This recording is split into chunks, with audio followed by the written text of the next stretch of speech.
Bonjour à tout le monde, je suis encore au Collectif 21. On est le 25 novembre 2020. Ça ici, c'est un jardin. C'est une planche, on l'appelle B4, Boucherville, 4e planche.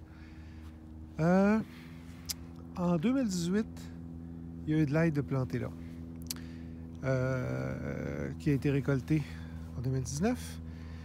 Puis en 2020, c'est-à-dire cet été, on en a fait un potager.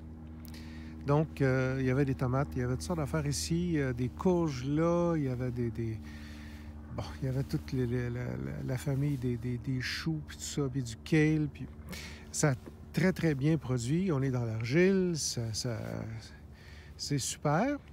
Puis là, on va convertir ce petit espace-là, qui doit avoir à peu près, je vais dire 25 pieds par 30 pieds, là, quelque chose de même, là. 8 mètres par 10. On va le convertir, puis on va l'incorporer à la forêt nourricière. Donc, pour étant donné que bon, on a fait de l'ail, puis après ça, on a mis un petit peu de compost quand on a planté notre jardin, mais pas énormément.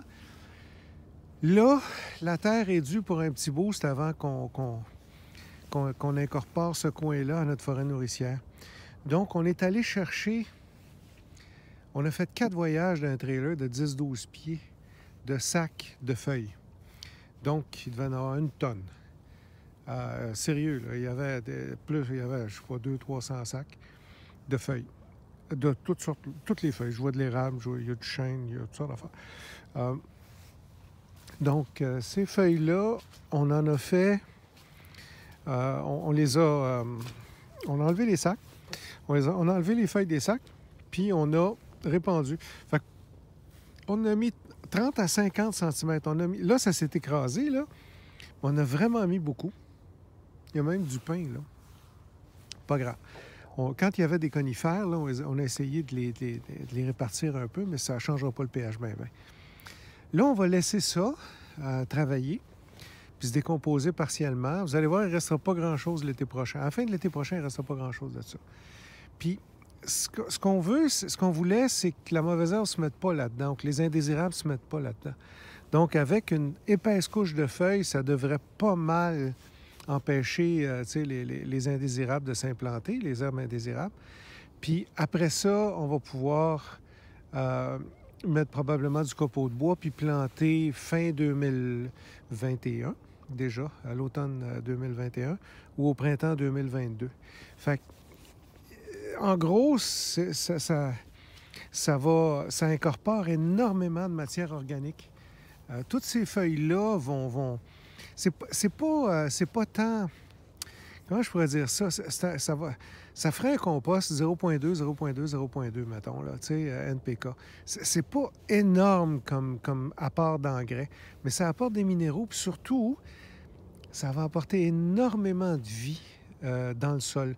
Les vers, les micro-organismes, les champignons, ça va tout brasser ça va tout dégrader ça, ça va améliorer la structure du sol, puis la vie va foisonner là-dedans, la vie microscopique. Macroscopique aussi, il va y avoir des vers, toutes sortes de bébites, mais aussi microscopique. Puis les champignons, puis tout ça, il va en avoir plein. Le sol va être extrêmement vivant. On va le recouvrir probablement de copeaux de bois. Puis après ça, on va pouvoir possiblement remonter pas mal avec des copeaux de bois, là, parce que, étant donné qu'on est dans l'argile, regardez l'eau, là, tu sais, ça ne s'égoutte pas, là. Regardez ça, là. OK? Ça, c'est un plateau surélevé, mais ça, il va falloir drainer ça, là. Ça a l'air de ça, de l'argile, en passant, là. Ça fait longtemps que c'est le même, ça fait plusieurs jours, là. Fait que, on va pouvoir remonter. De toute façon, on va drainer, cassez-vous pas la tête, là, les petits étangs qui restent, on va les drainer. Puis on va, après, c'est ça, dans un an et demi, on va pouvoir planter, faire un beau jardin de fruitiers là-dedans. Merci, au revoir.